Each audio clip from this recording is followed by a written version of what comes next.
So hello guys, welcome back to my channel. और आज मैं है एयरफोर्स स्टेशन पालम, आपको दिल्ली का इंडियन एयरफोर्स म्यूज़ियम दिखाना है, जहाँ पे पुराने एयरक्राफ्ट, हेलीकॉप्टर्स, फोटोग्राफ से इंडियन एयरफोर्स की हिस्ट्री के बारे में काफ़ी अच्छे से जान सकते हैं। और इस वीडियो में मैं आपको यहाँ की टिकट टाइमिंग्स और बाकी सारी चीज़ों के बारे में बताते हुए ये पूरा म्यूज़ियम भी अच्छे से दिखाऊंगा, इसलिए आप इस वीडियो को अंत तक जरूर देखें। और वीडियो शुरू करने से पहले आप मेरे चैनल को सब्सक्राइब करना ना भूलें अगर आपने नहीं किया तो, क्योंकि मैं दिल्ली एनसीआर में घूमने की कई नई जगहों के बारे में भी अपने चैनल पर बताता रहता हूँ।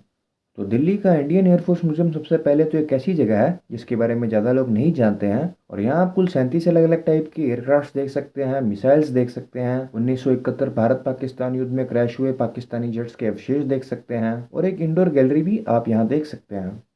म्यूजियम के अंदर कुछ एयरक्राफ्ट हैंगर के अंदर डिस्प्ले किए गए हैं, और जो बड़े एयरक्राफ्ट्स हैं वो आप बाहर आउटडोर एविएशन गैलरी में देख सकते हैं। इसके अलावा यहाँ इंडोर एविएशन गैलरी में आप इंडियन एयरफोर्स रिलेटेड कई तरह की फ़ोटोग्राफ्स, यूनिफॉर्म्स, कैमराज और बाकी चीज़ें भी देख सकते हैं। अब मैं आपको यहाँ की टिकट टाइमिंग्स और बाकी सारी चीज़ों के बारे में बताता हूँ। सबसे पहले तो इंडियन एयरफोर्स म्यूजियम की लोकेशन दिल्ली में पालम एयरफोर्स स्टेशन के पास में है, जो कि सदर बाज़ार मेट्रो स्टेशन के पास में ही है। और इस जगह की लोकेशन का लिंक मैंने इस वीडियो की डिस्क्रिप्शन में भी दे रखा है, जिससे आप खोल के यहाँ आने का रास्ता देख सकते हैं। टाइमिंग्स की बात करें तो ये जगह सुबह 10 बजे से लेकर दोपहर 5 बजे तक खुली रहती है, और मंडेज, ट्यूसडेज और गवर्नमेंट हॉलीडेज़ को ये जगह बंद रहती है। टिकट्स आप यहाँ म्यूजियम के अंदर जाकर टिकट काउंटर से ले सकते हैं, जो एक अडल्ट की 20 रुपये, एक बच्चे की 10 रुपये, एक फॉरेनर अडल्ट की 50 रुपये और फॉरेनर बच्चे की 25 रुपये की टिकट है। 5 साल से कम उम्र के बच्चे की टिकट यहाँ फ्री है। पार्किंग की बात करें तो वो आपको म्यूजियम के मेन गेट के ऑपोजिट साइड में अवेलेबल मिल जाएगी, जो कि बिल्कुल फ्री है।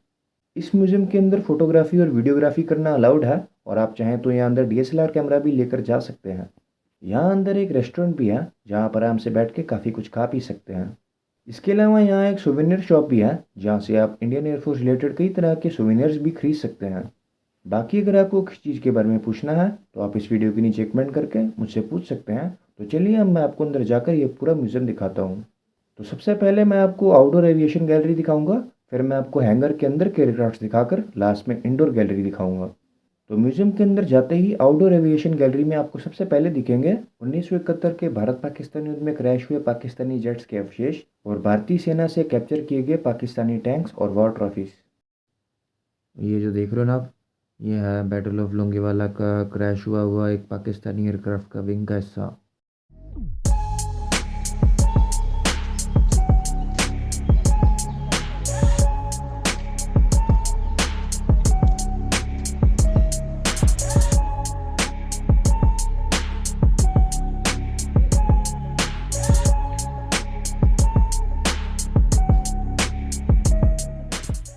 और ये है पुराना S-55 हेलीकॉप्टर, जो इंडियन एयरफोर्स के द्वारा 1954 से 1966 तक यूज़ किया गया था। इसके विंग्स देखो, कितने बड़े विंग्स हैं इसके।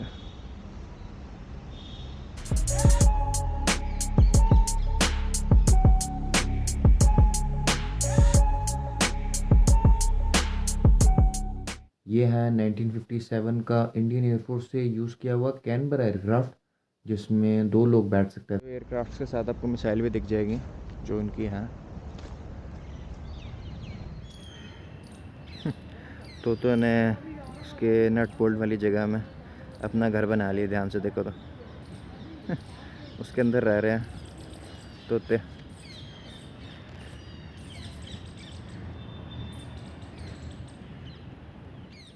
ये थी आउटडोर एविएशन गैलरी। अब मैं आपको हैंगर के अंदर के एयरक्राफ्ट दिखाता हूँ।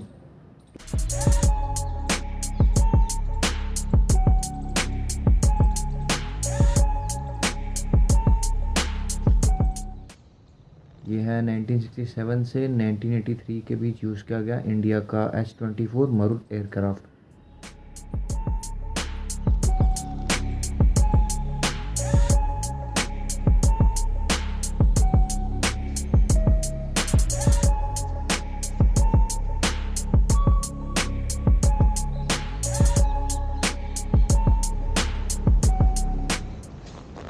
इसका नाम है हॉकर हंटर, इस प्लेन का नाम।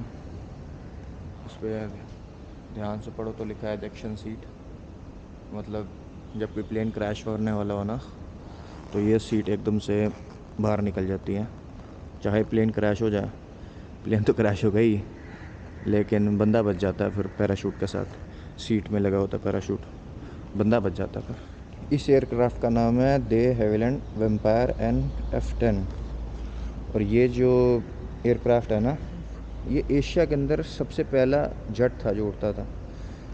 ये इंडियन एयरफोर्स सबसे पहली एशियन फोर्स बनी थी जो कि जेट्स उड़ा सकती थी। और इसको 1965 में इंडो पाकिस्तान की लड़ाई में भी यूज़ किया गया था। ये वाला जो एयरक्राफ्ट है इसका नाम है डसॉल्ट ओरेगन, जिसका तूफ़ानी भी कहते थे। और ये नेक्स्ट एयरक्राफ्ट है कृषक।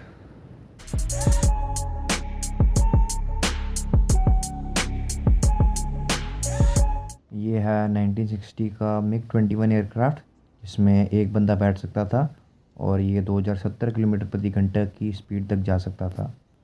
ये है 1968 का सुखोई Su-7 एयरक्राफ्ट, जिसमें एक बंदा बैठ सकता था और ये 1790 किलोमीटर प्रति घंटा की स्पीड तक जा सकता था।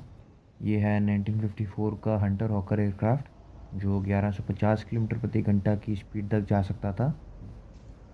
और अब ये है जापान का ओका, जो सुसाइड अटैक करने की पायलटेड मिसाइल की तरह काम आती थी।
Beware of blast. बंद कर रखा है अभी तो क्या डरना ब्लास्ट से।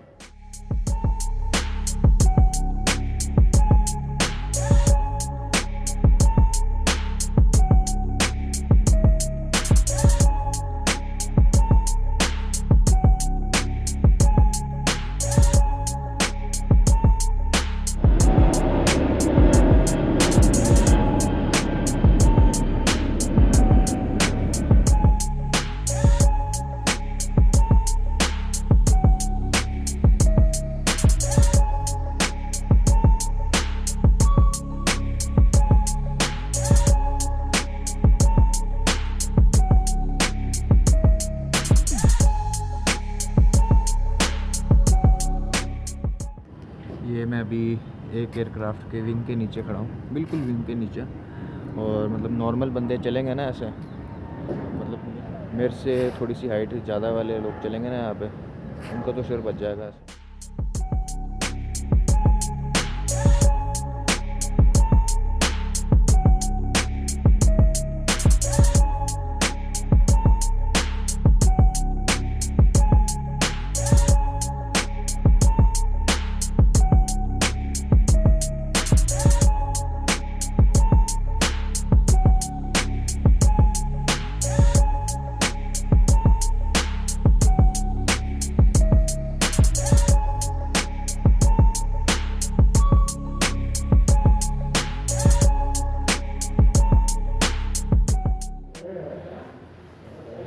देखो, हाई एल्टीट्यूड नाइट फोटोग्राफी के लिए कितना बड़ा होता है ये कैमरा।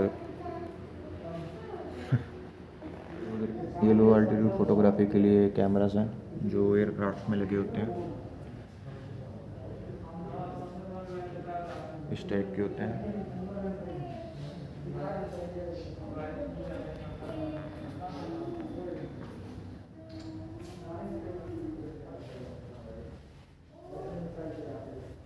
ये मतलब एक फ़ाइटर प्लेन का आगे वाला हिस्सा कितने मुश्किल से बैठते होंगे। मुश्किल का मतलब फिट बंदा ही बैठ सकता है पूरा, काफ़ी नीचे को, जैसे लैम्बोर्गिनी नहीं होती वैसे। बैठते हैं कैसे पीछे को एकदम होकर। ये जेट में डालने के लिए हेलमेट होता है, जेट में डालने वाला होता है ना।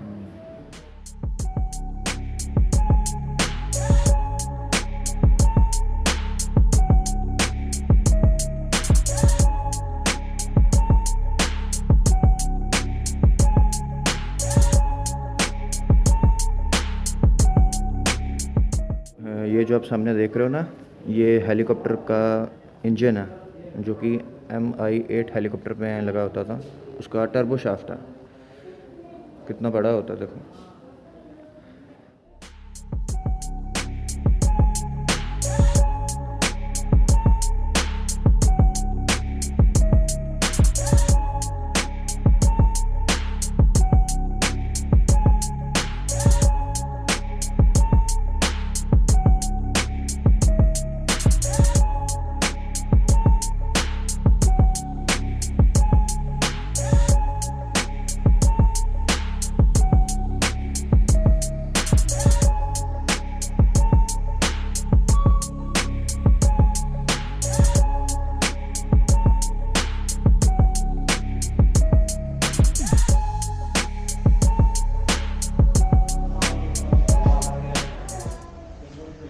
ये सारे एयर चीफ मार्शल्स की फ़ोटो लगाई हुई है और साथ में नाम भी लिखा हुआ है।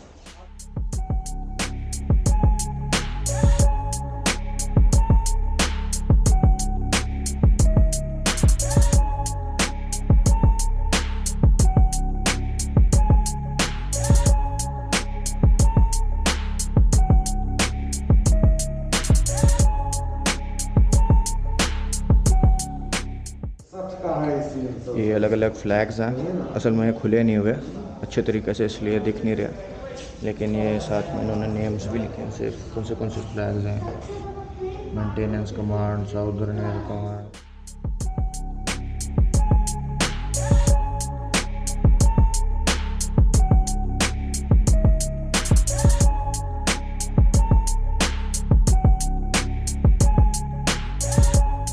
और ये मतलब एयर वॉरियर्स के ब्रेवेट्स, फ्लाइंग पायलट का ऐसा होता है, फिर फ्लाइट इंजीनियर का ऐसा, fighter controller, air traffic controller eagle जैसा बना हुआ है, group captain, wing commander, squadron leader, flight lieutenant, flying officer, air commander, air vice marshal, air marshal, air chief marshal, marshal of the Indian force का सबसे बड़ा होता है। तो उम्मीद करता हूँ कि आपको ये वीडियो देखने में अच्छी लगी होगी। बाकी जल्दी मिलते हैं आपको मेरे चैनल पे एक नई वीडियो के साथ। तब तक आपका देखने के लिए धन्यवाद।